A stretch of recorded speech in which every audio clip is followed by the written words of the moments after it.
वालेकुम, नमस्कार, सत श्री अकाल एंड गुड मॉर्निंग। दोस्तों कैसे हैं आप? आई डू होप आप सब अच्छे होंगे जी।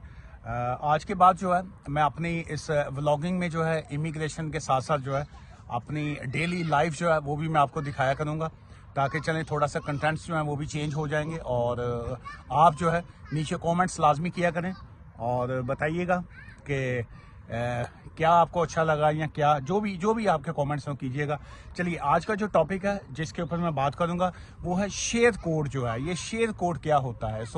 पहली बात तो ये है कि जैसे आपको पता है कि जो बीआरपी होते थे पहले, जो 31 दिसंबर 2024 के बाद जो था बीआरपी सिस्टम उन्होंने ख़त्म कर दिया और उसके बाद इसको ई वीज़ा के ऊपर उन्होंने कन्वर्ट कर दिया कि जी के बायोमेट्रिक रेजिडेंस परमिट ख़त्म, अब आप अपना ई वीज़ा जो है वो उसको वो करेंगे। अच्छा, अब वहाँ पे दो टाइप की चीज़ें आ गई। एक आ गया आपका share code for your visa status जो है, और शेयर कोड फॉर एम्प्लॉयर जो है कि जहाँ पे आपका एम्प्लॉयर जो है वो आपको देख सकेगा कि क्या आपके पास काम की इजाज़त है कि नहीं।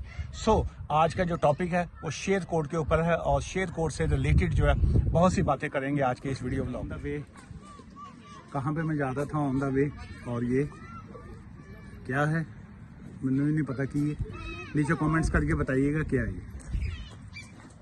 जी दोस्तों, बहुत से इसी टाइप के जो सवालात हैं जो शेयर कोड के हवाले से हैं, ये मुझे भी आए हुए हैं, हमारे जो बाकी और दोस्त वकील हैं उनको भी आते हैं। उसमें क्या है ये, फॉर एग्ज़ाम्पल अब सवालात किस टाइप के हैं। मेरा जी वीज़ा ख़त्म हो चुका है और जो डेट है वो ख़त्म हो चुकी है, लेकिन मैंने फ़ी वेवर की एप्लीकेशन फ़ाइल की है, या मैंने ह्यूमन राइट्स की एप्लीकेशन फ़ाइल की है, या मैंने असाइलम क्लेम किया है। तो क्या मैं जो मेरा शेयर कोड जो है वो आगे कंटिन्यू शो नहीं कर रहा है, ये एक सवाल है। अच्छा, बहुत से लोगों के सवालात हैं कि जी के मेरा वीज़ा जो था, एक्चुअल जो स्पॉन्सर का लाइसेंस था या मेरा स्किल्ड वर्कर वीज़ा था, मुझे 60 डेज़ का नोटिस आ गया। 60 डेज़ का नोटिस आ गया। नोटिस का जो टाइम पीरियड है वो ख़त्म हो चुका है, लेकिन मेरा शेयर कोड जो है वो अभी भी शो कर रहा है कि जी मेरे पास जो है 2027 तक का वीज़ा जो है वो मौजूद है ऑन देयर सिस्टम जो है शेयर कोड का। अच्छा, अब इसमें दो तीन चीज़ें जहन में रखें। ये आज की वीडियो जो है ये शेयर कोड के हवाले से बड़ी इंपॉर्टेंट है। इसमें दो तीन चीज़ें जो हैं वो आपको अंडरस्टैंड करेंगे तो आपका इसमें फ़ायदा होगा। नंबर एक तो ये है कि अपने वकीला ने नाल लड़ी दा नहीं हुंदा। कई लोग जो हैं उनको, जो उनके दोस्त होते हैं कुछ लोगों के, वो उनको बताते हैं कि जी साडा शेयर कोड तो चलता पिया है, मेरा शेयर कोड तो चल रहा है अभी तक, तुम्हारा क्यों नहीं चल रहा, पता नहीं तेरे वकील ने सही काम नहीं किया। नंबर एक तो ये आता है। अच्छा, सेकंड ये आ जाता है कि जी कि मेरा शेयर कोड जो है वो स्टिल अभी तक शो कर रहा है, और जो तुमने भी सेम एप्लीकेशन की है तुम्हारे पे क्यों नहीं शेयर कोड शो कर रहा है। ये दो इस टाइप के जो है ना, वो एक तो इस तरह की चीज़ों से आपको मेंटली तौर पे टॉर्चर होता है, और उसमें ये है कि अब मैं इसकी डिफरेंट एग्जांपल्स इसलिए दूंगा ताकि शायद आप इस तरह की चीज़ों से, इस तरह के पैनिक से जो है वो बच सकें। नंबर एक तो ये है कि जिस दिन आपका वीज़े की डेट ख़त्म होती है, लेट से आज है जी 28, ठीक है, 28 फ़ैब है फॉर एग्ज़ाम्पल।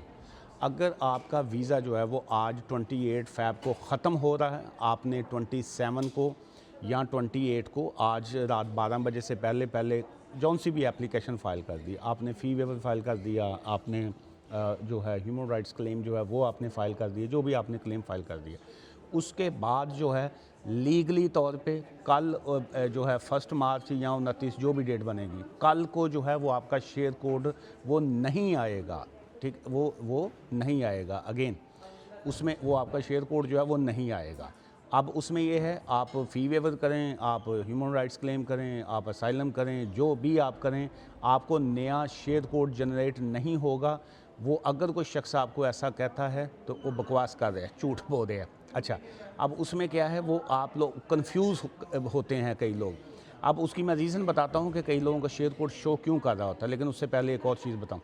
अब उसमें मेन चीज़ ये आ जाती है कि अक्सर हमारे दोस्त जो हैं वो ऐड लगा देते हैं, या वो यूट्यूब हो, टिकटॉक हो, या बाकी जो है वो अपनी बिज़नेस है, ज़ाहिर है वहाँ पे ये आता है कि आप how you can generate your share code जो है। सो उसका तरीक़ेकार ये होता है। हाँ, उसमें अगर आपको भी ऐसा शेयर कोड चाहिए हो एम्प्लॉयज़ के लिए तो आप हमसे भी रब्ता कर सकते हैं। ज़ाहिर है हम फ़ीस चार्ज करेंगे, वो हम आपको ले देंगे, लेकिन वो शेयर कोड नहीं होता।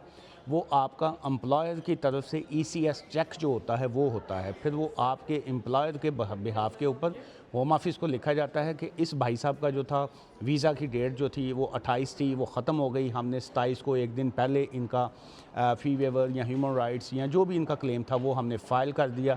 अब एम्प्लॉयर को जो है वो शेयर कोड देखने में दिक्कत आ रही है, वो उसमें इश्यूज़ आ रहे हैं, तो उसमें आप बताइए।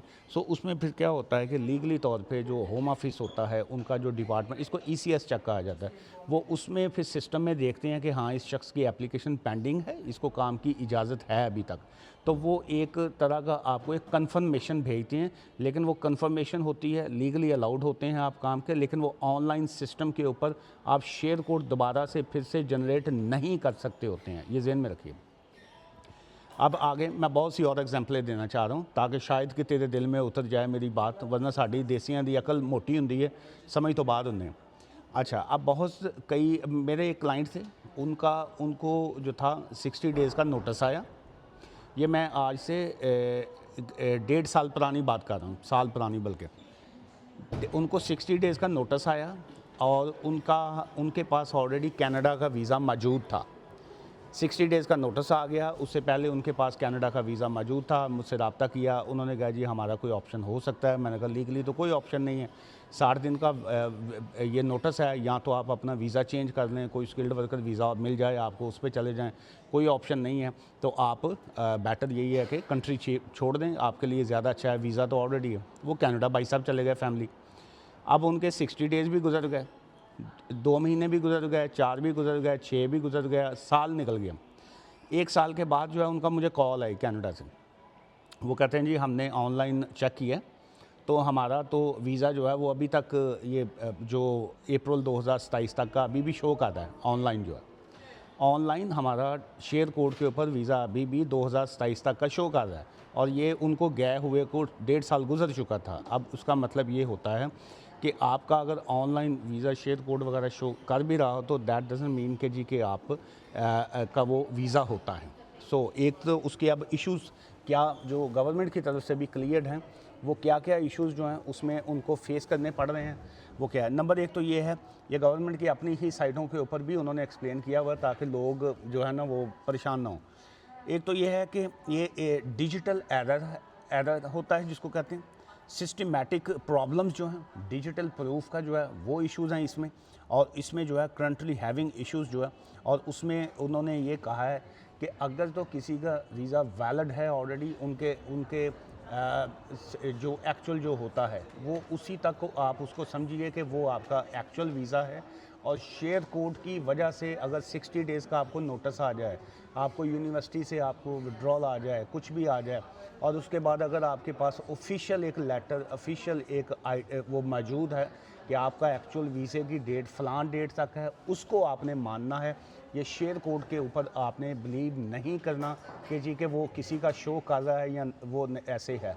लेट्स से अगर कोई आपका दोस्त जो है उसका वीज़ा जो है वो ख़त्म हो गई उसकी डेट, और उसके बाद उससे पहले अगर किसी ने फ़ी वेवर कर दी, और अगर उसका सिस्टम पे शेयर कोड अभी भी कंटिन्यूसली शो कर रहा है, तो अगले का मुंह लाल वेख के अपना मुंह चपेड़ मार के लाल नहीं करना। हर एक का ऐसा नहीं होता, बहुत चूँकि सिस्टम एरर है, बहुत से लोगों का बाद में भी वो कंटिन्यूसली चलता रहता है, शो करवाता रहता है, और बहुत से लोगों का वो जो है, ज़्यादातर लोगों का एक्चुअल डेट के बाद जो है, वीज़ा एक्सपायरी के बाद जो है वो ख़त्म हो जाता है। आई डू होप आप दोस्तों को जो है इस शेयर कोड वाले इशू की समझ आएगी। लेकिन स्टिल अगर आप अपने एम्प्लॉयर के लिए जो है होम ऑफिस से जो है अपना ECS चेक करवाना चाहते हो, या उसमें जो है कंफर्मेशन लेना चाहते हो, तो ऑब्वियसली तमाम वकील जो हैं वो उसकी सेपरेट फ़ीस चार्ज करते हैं। उसका nothing to do with your fee waiver application या ह्यूमन राइट्स एप्लीकेशन से ताल्लुक़ नहीं होता, वो एक सेपरेट काइंड ऑफ एप्लीकेशन होती है। तो स्टिल जो है वो आप हमसे भी रब्ता करना चाहें तो आप कर सकते हैं। तो हम जो है वो शेयर कोड नहीं, लेकिन हम शेयर कोड की एक उसकी शक्ल का जो है एक कन्फर्मेशन जिसको कहेंगे वो हम भी आपको लेके दे सकते हैं। दुआ में याद रखिएगा। Take care, bye for now.